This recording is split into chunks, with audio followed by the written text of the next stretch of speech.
Guys, ngayong video na to is pag-usapan naman natin yung dalawang unit na to. Ito yung Realme 12, ito naman yung Realme 13 Plus. Ito yung same sila na 5G.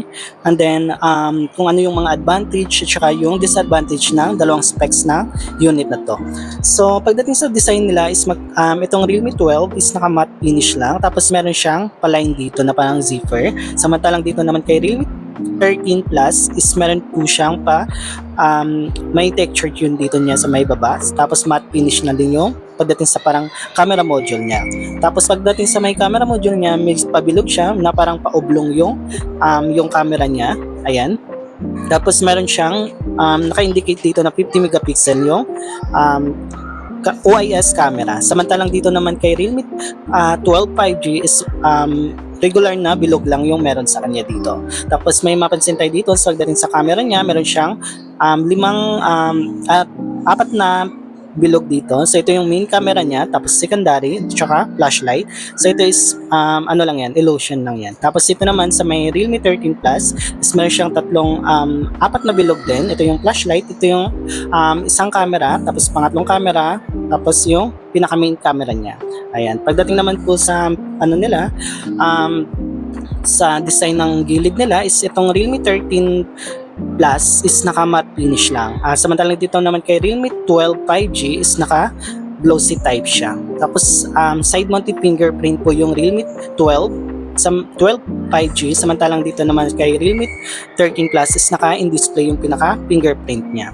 Pagdating naman dito sa may taas nila, ayan, may makita tayo ditong secondary speaker ng Realme 13 at saka yung Realme 12. Tapos din dito yung naka-indicate dito yung ano niya, head jack niya kay Realme 13 nasa taas, samantalang kay Realme 12 is nandito sa may baba niya. Tapos yung same tree nandito sa baba kay Realme 13, samantalang kay Realme 12 naman is nandito sa may taas. Tapos pagdating naman sa size ng screen is naka AMOLED OLED yung display ng Realme 13 Plus, samantalang dito kay Realme 12 is naka-IPS yung pinaka-display niya dito.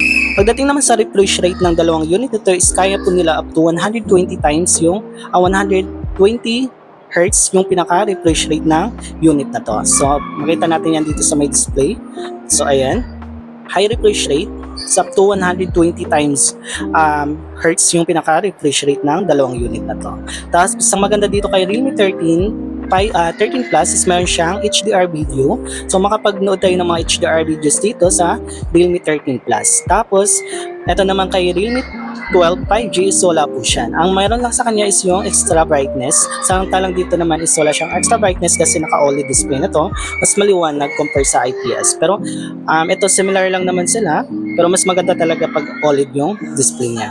Tapos pagdating naman po sa ano niya, sa about phone. So may makita tayo ditong ayan, yung specs ng dalawang unit na to.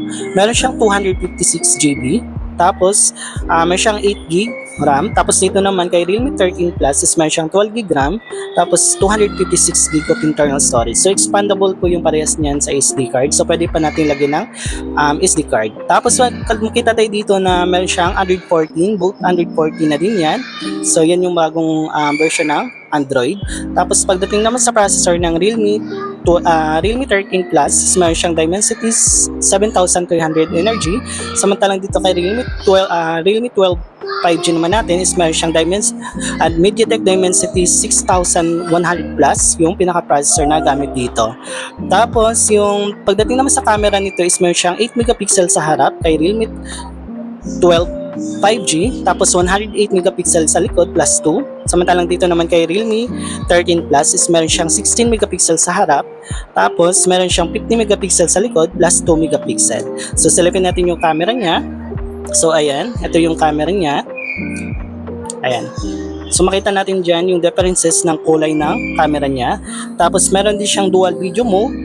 So same sila na Sporty 4, dual video mode. So pwede nyo pagganahin yan, yung both camera niya sa harap at saka sa likod. Tapos portrait mode, ayan. Ito naman yung portrait mode niya. Ayan yung differences ng camera niya.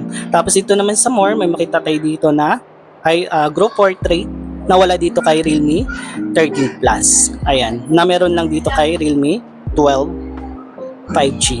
Tapos ang main camera naman kay Realme 12 5G is naka 108 megapixel. Ayan, high resolution. Tapos ito naman yung Realme 13 Plus. Ayan.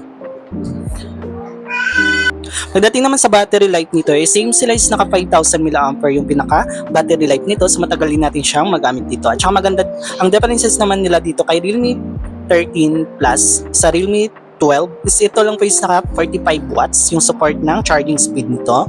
Samantalang dito naman kay Realme 13 Plus is kaya niya mag up to 80 watts yung pinaka charging ng yung unit na to. Tapos ang maganda naman kay Realme 13 Plus is meron siyang GT mode. So makita natin yan sa taas kung hindi nyo afford yung Realme GT na unit ng Realme, so pwede ka mag-avail dito kay Realme 13 Plus kasi meron na po siyang GT mode.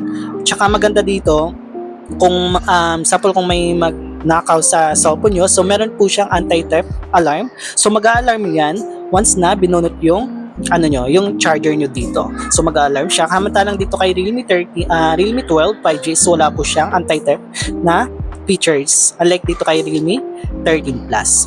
Pagdating naman sa mga ayan, sa mga other features niya is similar lang naman. Ayan.